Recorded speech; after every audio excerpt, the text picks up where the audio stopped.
Aloha! This will be our first video recap. They should be anywhere between 5 and 10 minutes.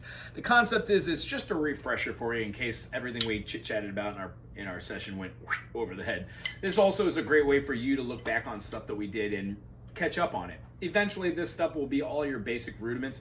So feel free to keep this for as long as you want. I'll put it on my YouTube channel and it won't ever go away. So, brings us to our first point of action, stick work, how to hold the stick. What I do is have people put their fingers up with the A-OK kind of thing, and then take one of the sticks and put the butt end on the back, leaving about a quarter inch on the end to maybe an inch. The idea is when we take our hand and we go down, it should be able to bounce just so much to where you can feel the fulcrum. The concept about this is if I'm not going to be holding my fingers on those, which they're going to be closer than my fingers being out here. But for example, see how the bounces get a little faster towards the end? The concept is we will eventually be able to manipulate that so it just does rhythm with a little bit of wrist. And then when we have faster beats,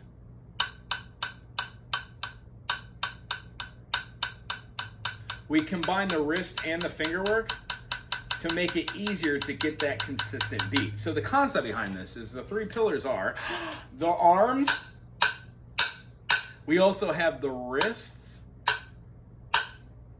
and then we've got our fingers. Our concentration will be on the wrists because that's where most of our playing comes from and our rudiments. But the fingers, when we get some speed in it, are going to help us with subdivisions and polyrhythms. Also, the concept of feeling the stick. What we have right now is the example of the stick, and we were talking about on the novas or the firth to play around the N on the nova, the lettering, or the flag on the first. I would really like to get some wood tip 5As for you. If you don't already pick them up, I'll have a pair of 7s for you, wood tips, unless my new ones come. Long story short, the sticks do make a little bit of difference on the cymbal you're playing and the tension release and the rebound. So that brings me to the three pillars. 1, 2, 3, 4 with the arms. 1, 2, 3, 4 with the wrists. And then when we pull our wrists in here, we use only our fingers.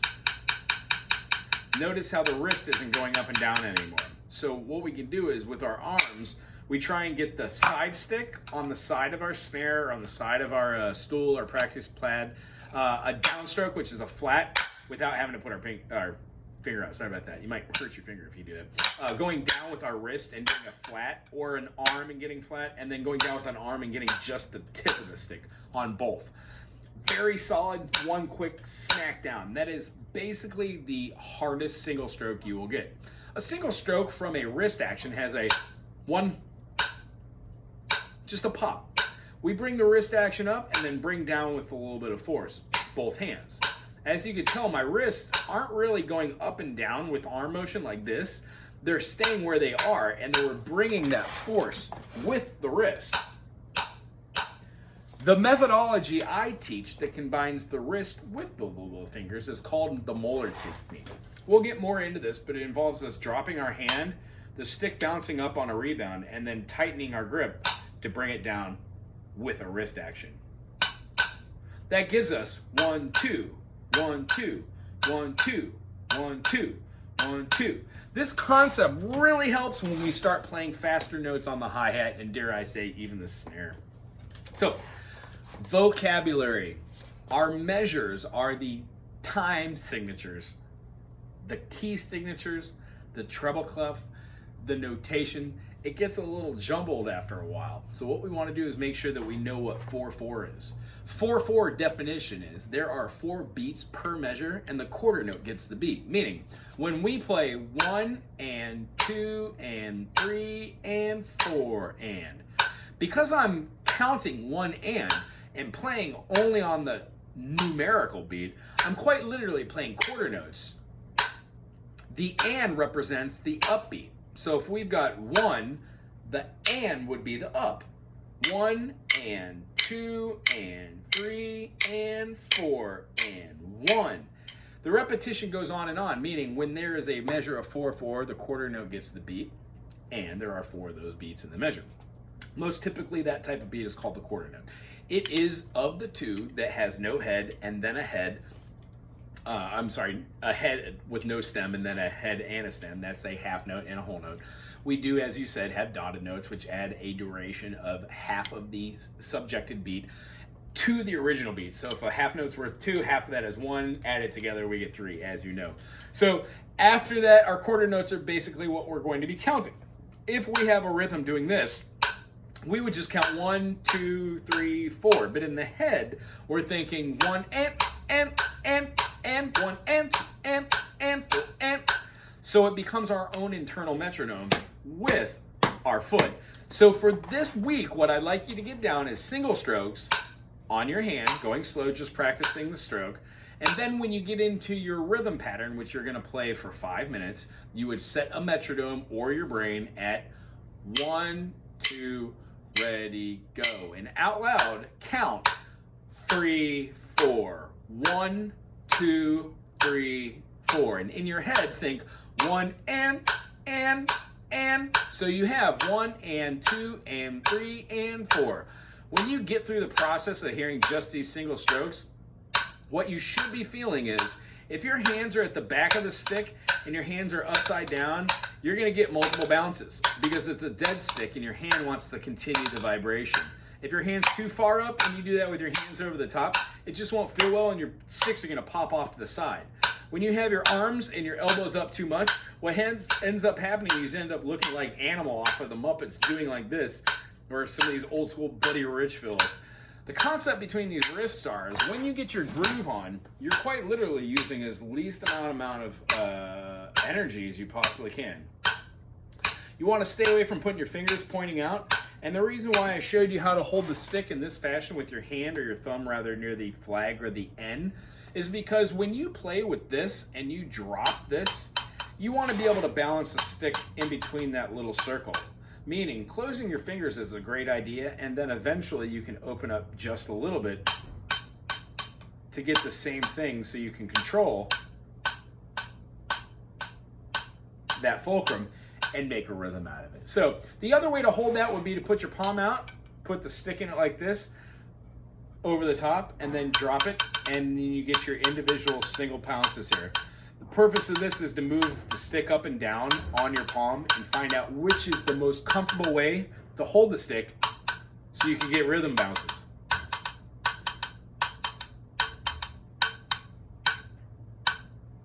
You will find your own.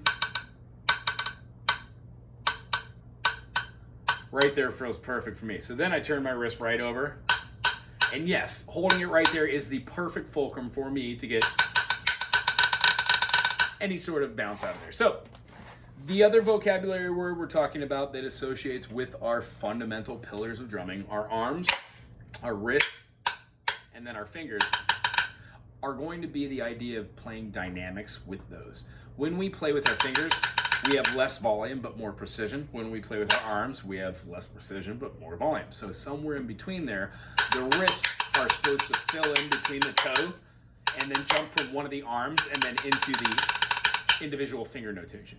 You will come into your own as a result of these steps of fundamentals. The other fundamental that we talked about that was not just a single stroke was the double stroke. That is a result of doing a single wrist and then letting the hand go kind of numb and using the rebound to just let the hand naturally come back down.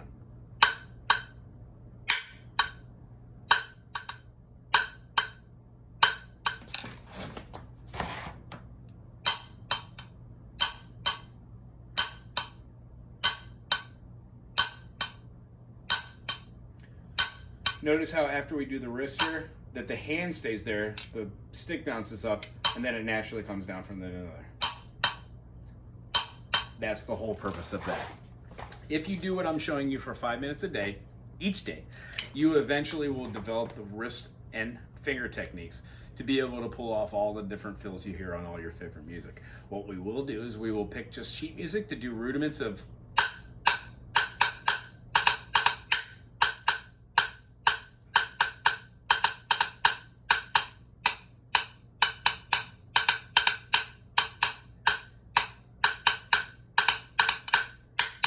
That was using right hand, then left hand, then using both alternating hands. We could have even gone the other way and alternated the other hand. What you want to do is you want to be comfortable doing every beat you can do with one hand with another appendage. So if you can go, you should go. If you can go, then you can do. If you can do, you can do.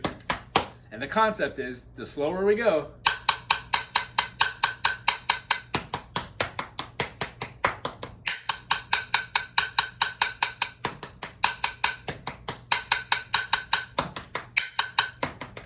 all those things will come to play when we're on a set. So what do we do when we're not on a set? We're just constantly practicing.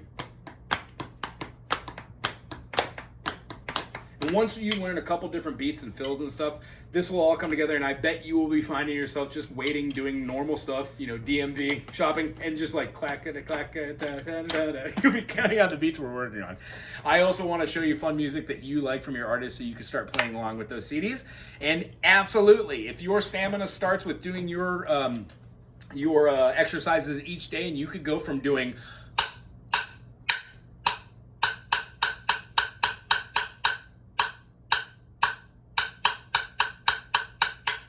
those are just the rudiment exercises of quarter, quarter, quarter, quarter, eighth note, eighth note, eighth note, eighth note. When we speed those up,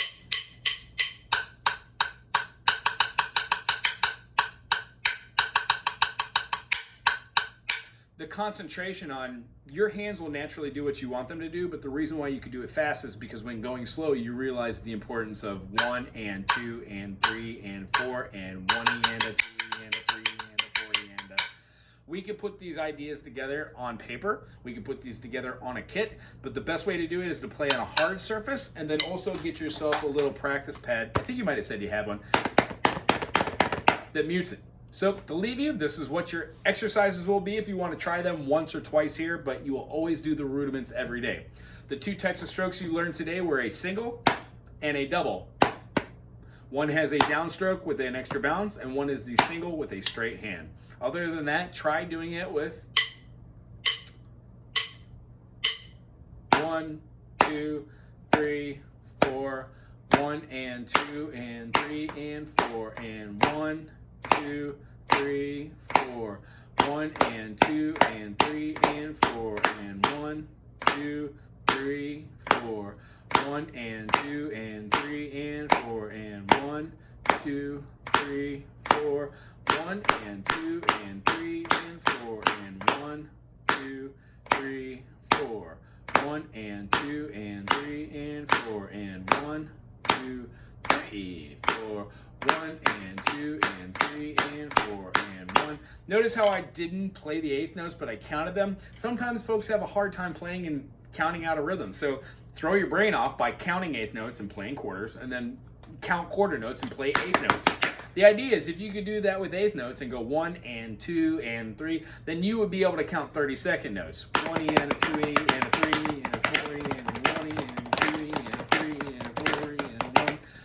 One of the most important exercises that I'll leave you with on your fourth or fifth exercise is inflection. It stems from your 16th notes, 1 E and 2 E and but we give inflection to, like, let's say the 2, the E, 1 E. 1 E and a 2 E and a 3 E and a 4 E. Notice how it already gives inflection, it gives it a beat. What if we do it on the and? 1 E and a 2 E and a 3 E and a 4 E and a. Those are still quarter notes, but we're counting them as 16th notes. So getting a firm grasp on how to just visualize notation is where we're at right now. I really enjoyed meeting you. Try and go through the process of seeing these as I don't have to attain everything today thing, but being able to understand basic skills, concepts, communication things, put them in your toolbox, and then eventually we're gonna put all of these beats with fills and we're gonna get you on that drum set jamming. Aloha.